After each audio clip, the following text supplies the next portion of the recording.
boot on the other foot. Luciferon's turn to be on the Golden Horde, but Vortex opts for the Elephant Boys. And oh my god, guys, this is ridiculous. Double worker Elephant Scouts on the flanks. They're all coming to the same conclusion. Pay 75 resources and get a mini scout instantly, or wait 23 seconds to build one out your teeth. Come on, like, this is an obvious choice. Welcome back to the channel, folks. This is your early preview of the upcoming new civs. And this has become a popular opening. The vision's kind of low. It's low, but you're gambling to find sheep. Like, guys, remember, like, as long as sheep roulette is a thing in Age of Empires 4, this is going to be a crazy advantage. Until they rejig how sheep spawns work to a fundamentally different degree, you're going to see this be good. So it looks like he did grab one. Ah, he came back because he noticed that Luciferon was playing in the area. Oh, kind of curious to see, did he actually get much out of it? No, I think Luciferon actually cut him off really well here. So it should be about a 50-50 split. Well played by him. So, Golden Horde up against the Tuklaks.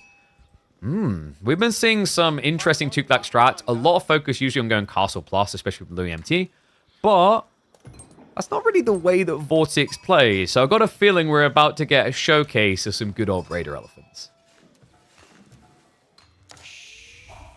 And yes, elephants can gather sheep. The conversation is, and that just means follow me. Sheep herd logic. They'll just chase you anywhere. So remember, guys, with the elephants, they're not just good for scouting. They are a key piece to your economy. They're the way that you're going to be able to drop off because you do not have standard drop-off buildings.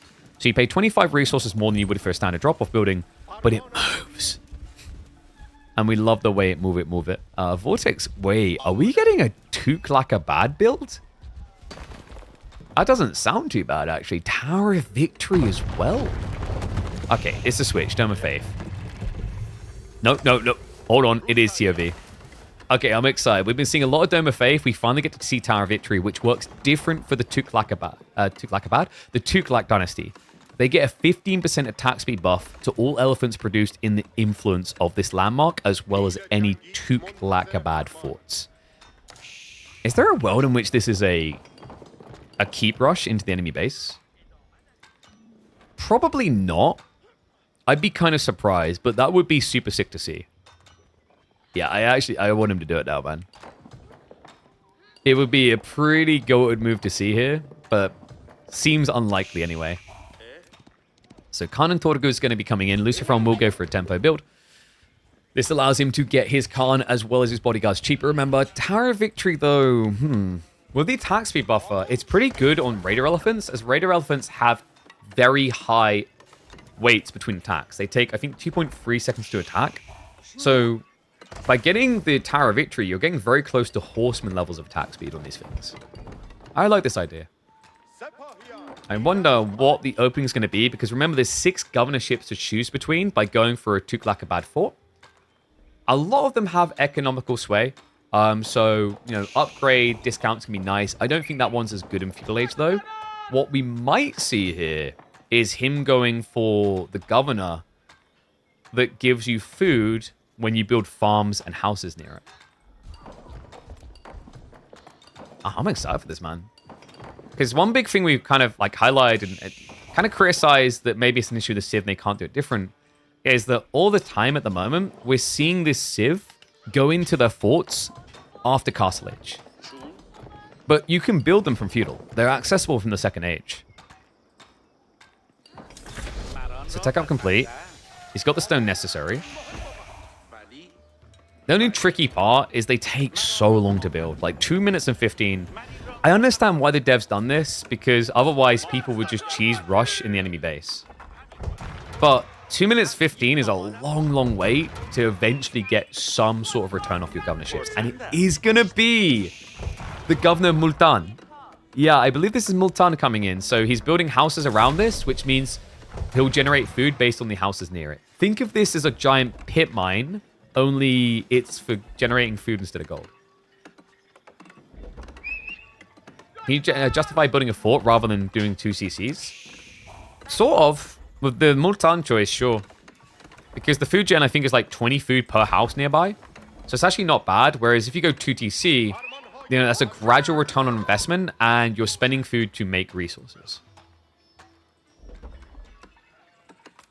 Okay, so Lucifron, it is going to be a full Kekik build. Yeah, we're getting heavy cav. And a lot of heavy cav. Even setting up the second Uvu. Oh, yeah, so he's going heavy on Stone Gen. This could be for Tex, but I think really the goal here for Lucifron is just to get his number of Tortugud up quick. I just don't know if you're going to be able to breach a keep. It's not a very good keep to begin with. You spend 425 stone to get 2k HP and some bow shots. But 350 stone gets it to a really respectable number, brings up to 3,500 health, as well as more damage and range. And he did go for the gov... Oh, sorry, not Multan. He went... I was getting mixed up. Multan is over here. That's the TC production rate. He went Bakar. So Bakar, the way it works, is tier 1's going to give you 12 food for each house or farm, basically next to the keep. So it scales really nicely, because you're going to need to build more houses anyway as time goes on. And you can add in farms here, because this also is a drop-off building.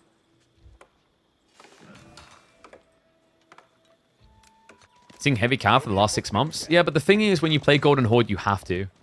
Golden Horde don't really have another strategy currently that makes sense. They are all about heavy cav. Yeah, like you get Kashyyyks, you get your Tortugud bodyguards, you've got the Batu Khan himself that's heavy cav. And then even when you go Castle Age, you're probably thinking cavalry, so you can get Kipchaks.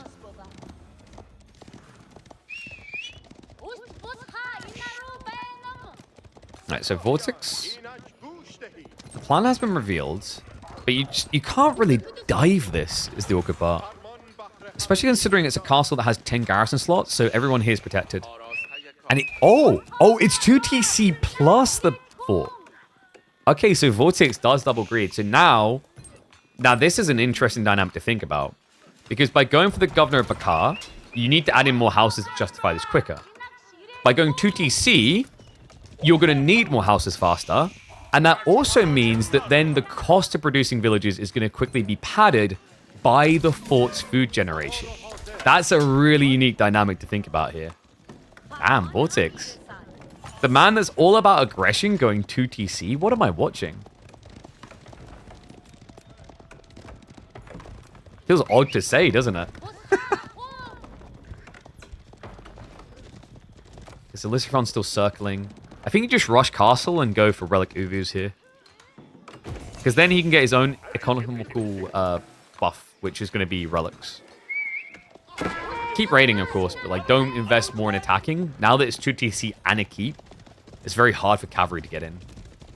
I love the wall as well from Vortex just to guarantee that. What a cool build. Man, I love to see the boys already cooking. There's always that wonderful element of like having several different players look at a Civ and they stroke their chin and come up with several different builds. And then it's fight. See which one's best.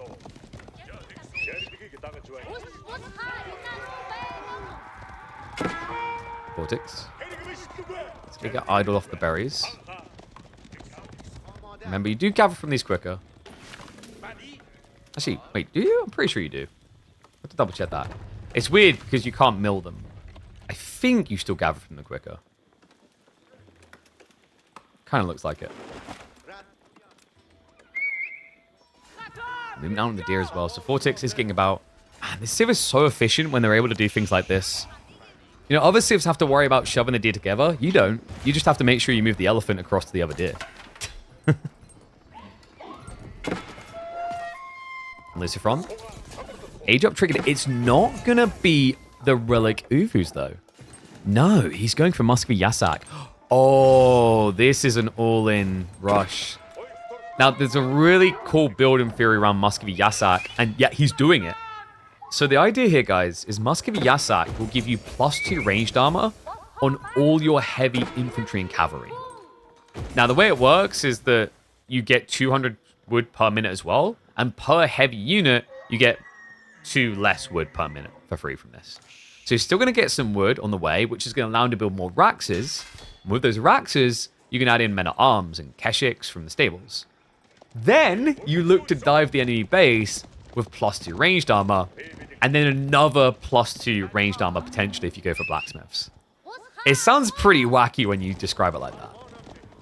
That's because it is. Yeah, it's one of the builds that I was theory crafting out. Like, it makes a lot of sense to kind of cheese greed. You know, if you imagine the Burgrave rush, but without necessarily the spam of men-at-arms timing, but more how tanky they look once they get all the blacksmith decks in. It's kind of like the effect of going Minework Burgrave. The trade-off is you can't rush that age up, and Vortex can. 12 on the House of Learning. Oh, God. This is going to get bloody fast, isn't it? Still only the level 1 fort, but you're starting to see this food gen ramp up nicely. Vortex just getting into some farms for some permanents. And oh, he even gets a raid kill. Raider Elephant with a double kill. That's impressive. So you got the trample off and then just ran past them, hitting them. So you do 18 damage. The trample will do 4 damage every 0.5 seconds. It's kind of crazy. Just look at the health bars. Oh my god. That is ridiculous. The AoE on a chase down, and this is kind of Lucifer's fault as well because he doesn't have wheelbarrow, so you get caught for longer. Holy crap. I mean, raiders be raiding, and they raid well. Normally it takes you 3 hits to kill anyway, but if you think about it this way, you trample. If you start a trample and you're already on top of people, that means you're going to be doing 48 damage? Really? Wait, no. Well, because you're doing 8 damage a second. So you can do 48 damage if you constantly are on top of someone. I mean, for fights, it hasn't looked that impressive, but for raiding villages, that is wild. Holy crap. And it is going to be the men-at-arms strat, so you can notice straight away the different shields they carry. So these are the Musky Yasak ones. He's going to run into the Raider Elephants. Good hit straight away.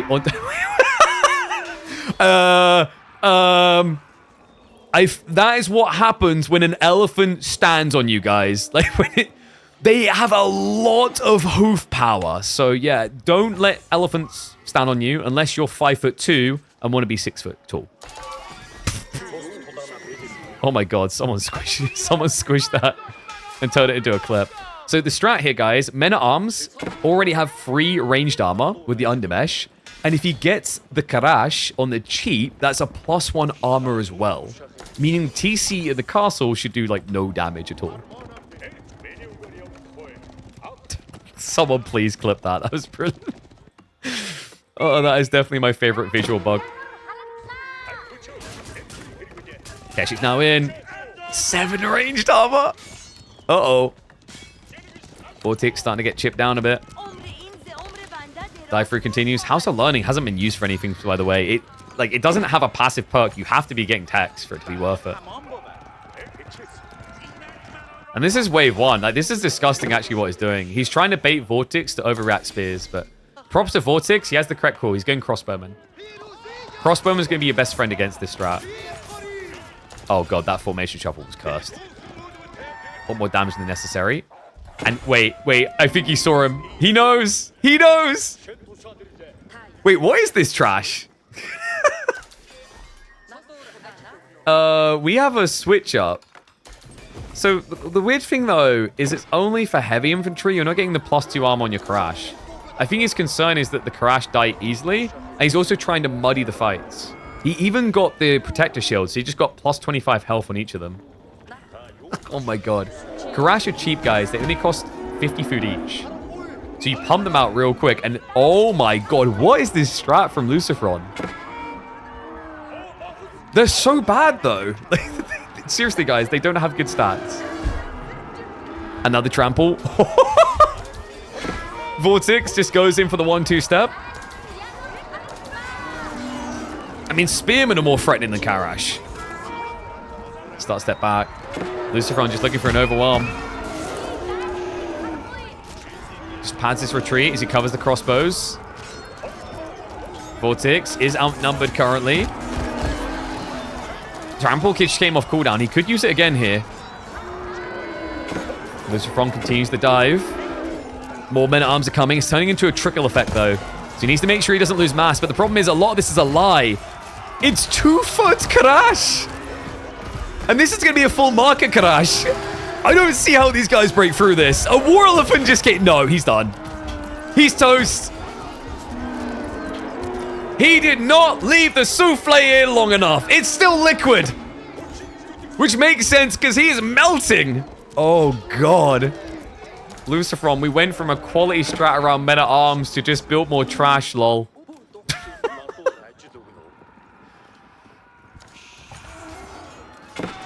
Oh, he's gonna get a raid. Wait. It's good, but... And it's a really big but. I think elephants win. Oh god, they're definitely gonna do. The war elephant has higher trample damage, by the way. Headbutts coming through with the splash damage looking good. That is gonna be a wipe of the Kharash. Vortex has got this. Yeah, Luciferon's macro is wild right now. Way too much wood and gold. Because he's just spamming Kharash. They only cost food. So he's not using anything but food. And that's just simply not working. So army's going to get wiped. Alright, the lesson here, guys, is more people on food and even more Kharash. Just uber levels of Kharash. He needed 60 of these and then he wins. I'm not huffing opium. Don't you dare accuse me of being delusional here. Just need to download more Kharash.com.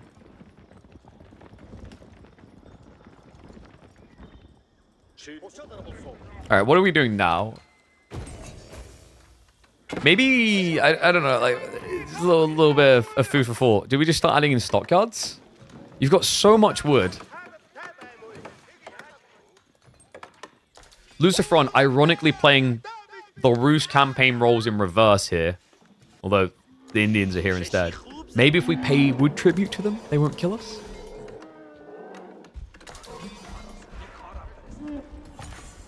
And the trample damage should add, but their AoE is pretty small.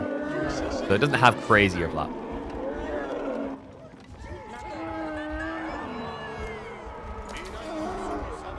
Unless I missed a debuff tag. It's sometimes hard to catch, but I haven't noticed a debuff tag. It's the only way it'd be limited to one affecting.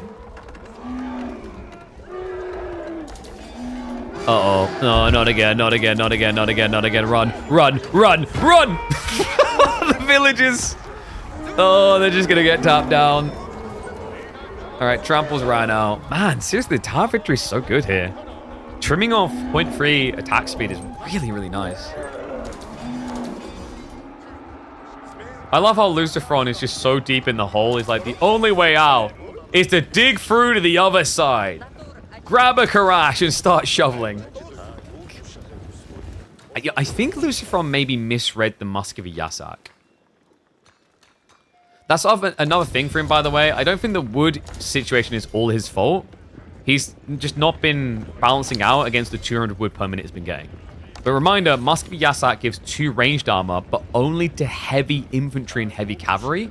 And Kharash are light melee infantry. So they aren't getting the shields at all. Like, it's wasted on them. The Roost tributaries do. The Kashyyyks do. The men-at-arms do. But the Kharashes absolutely do not.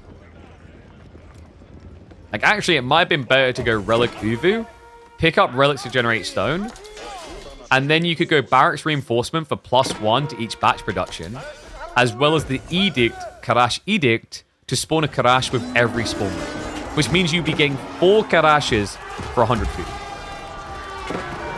She's pretty nuts. At that point, trash mobs might work. I think Luciferon's cooking. I think there's something here. All right, he just needed to bake it in the oven a little bit longer. But he'll get there. All right, Vortex. I think this is the last wave. Luciferon, he's not going to be able to remax. GG gets called. What do you guys think of the mass Kharash strat? Is there a Zergling strat to be had here? Or is it just pure trash?